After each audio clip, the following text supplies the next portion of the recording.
Check it out. This shit is wild.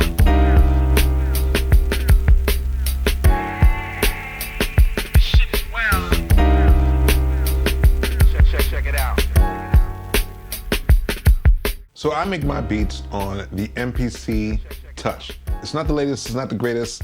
This is used, this is old, and I really dig it especially for the software that it comes with. So I'm gonna really kind of give you my little workflow on how I use the MPC Touch in 2024, even though this came out like in 2015, if I'm not mistaken.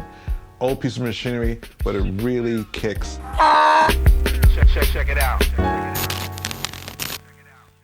The MPC Touch is generally a unit where you could actually make your beats, do your production, and actually use the screen, the touch screen, as a way of actually controlling it. And it really works very well. Now, unfortunately, I cannot use the screen applications because the screen isn't working. But when you plug it up to the computer, everything you would see on the screen and more will show up on your software. So I'm not really losing too much. I'm just losing the touch capabilities. Other than that, you still have knobs and pads and buttons to press that are actually still working, that actually still give you the whole idea of the machine itself works. So I'm able to use it. I like it. I love it. I didn't think I would love it, but I really do. Here's one of the features that I think is really excellent about this unit. You could actually use it as a standard sound card. So while you're connecting to your computer, making your beats and everything like that, it could be the sound card itself that the sound comes out of. I think that's a neat feature. I think that's actually very well thought out. I'm not sure if all the other MPCs do that. I'm not familiar with all the other ones, but this one, it can do that. So if you wish to use it as a standalone sound card or sound interface while you're working, you could do that. If not, you could always just use it plugged up to the computer as a secondary device or a secondary sound card.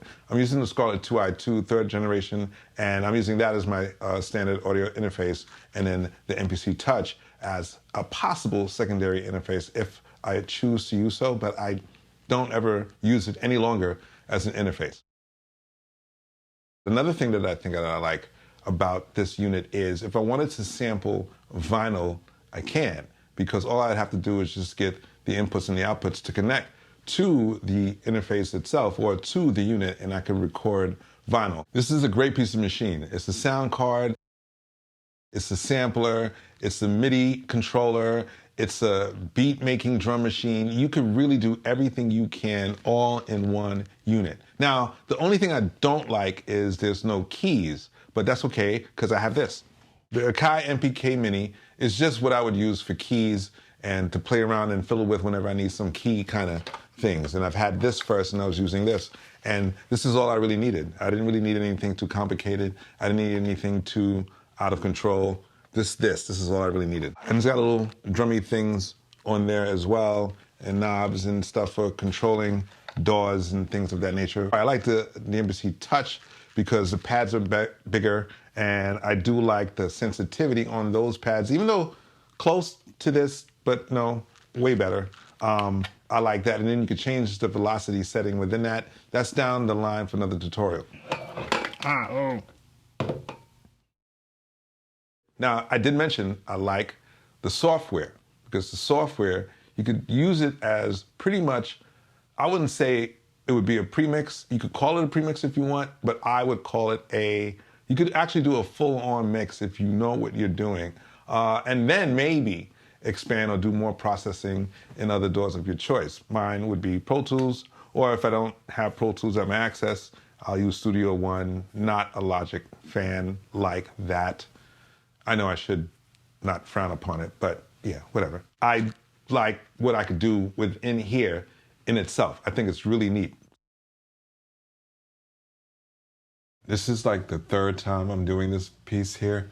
So this time I got it, so you'll be able to hear what I got going on over here in MPC Beats. So, like I said, there's a few things that I like mostly about MPC Beats and the MPC Touch combined. And one of the major facts that I like about the MPC Beats is you could submix and have a wider mix in your music production before you do any other kind of further processing. So let's just take a look what I have. So here is a track I'm working on for a project that I'm personally doing myself.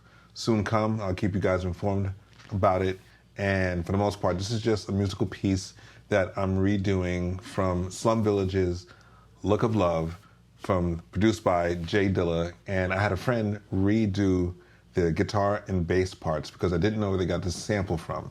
So I did the drums over, and my friend in Germany named Here, he did his guitar parts and bass parts and sent it to me, and I was able to fly it right back into the MPC. But one of the things that I did with the MPC was I chopped up his guitar parts and put it into sync with the beat. But that's not the part I really want to show you. I just want to show you what the submixing can do. Let's take a look. So let's play around with this track, and it sounds a little bit like this.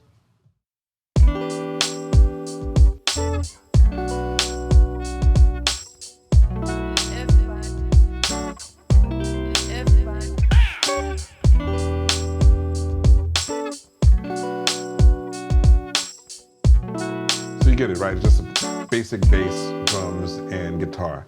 I do have the guitar. This is the Midi part of the guitar, and these are the Midi parts of the guitar turned into audio, bounced from the MPC and turned into audio, and then right back into the MPC Beats. Pretty clever. I like that. So it sounds a little wider with those three going on. This is the bass part here. Some ad-lib thing, I have no idea, and there's nothing on this track at all. But this part here, when you go to this window, as you can see here, there's different names, right, as you look up. These are the names of the sounds that come in. No, sorry, these are the names of the samples that I had. So as you see, it's lit up when I hit it, and for each one, the pad lights up for each track or each pad that you hit. So you could mute, solo, anything you want. So for instance, let's just solo this. And that's all you really hear. If it's muted, we hear nothing, yet we see the activation going on. So that's cool. So you get to mute and solo examples and audition things within here. Cool, but in here, in this section, well, you didn't have to go here, but when you go to this little window, this mixer window, shift, whatever thingy, boom, that opens up. And now what you have here is the same instance of every single track highlighted as you like. And I think there's something here, another track, another kick. And with that, you could EQ or add any kind of insert effects directly into each single sample, as well as group them all in one. So all of these tracks here are grouped by default with this with the program one, as it said already. I didn't change the name at all. I was just being lazy. And you could affect that channel in addition with what you did individually. So that's pretty cool, because now you really have, you're not just really making beats, you're borderlining the engineering realm. With that, you could further extend that. You could now take this particular track and submix it to whatever corresponding submix you wish. So you just simply right click, or left, was that left click? Left click, and then pick from either one. You have up to 8 submixes within MPC Beats, which is good. I wish they had more returns. You're only given 4 returns in the MPC Beats. So you're just open with what you could do here in MPC Beats. And I think that's actually pretty clever. These are all guitar hits. Isn't that great? And if I wanted, I could have put effects on each and every one of those hits, but made no sense to do that. So keep it all into one. But you know, the option is still there. Keep it all into one, and then I subgrouped that to another subgroup over here, and then so forth and so on.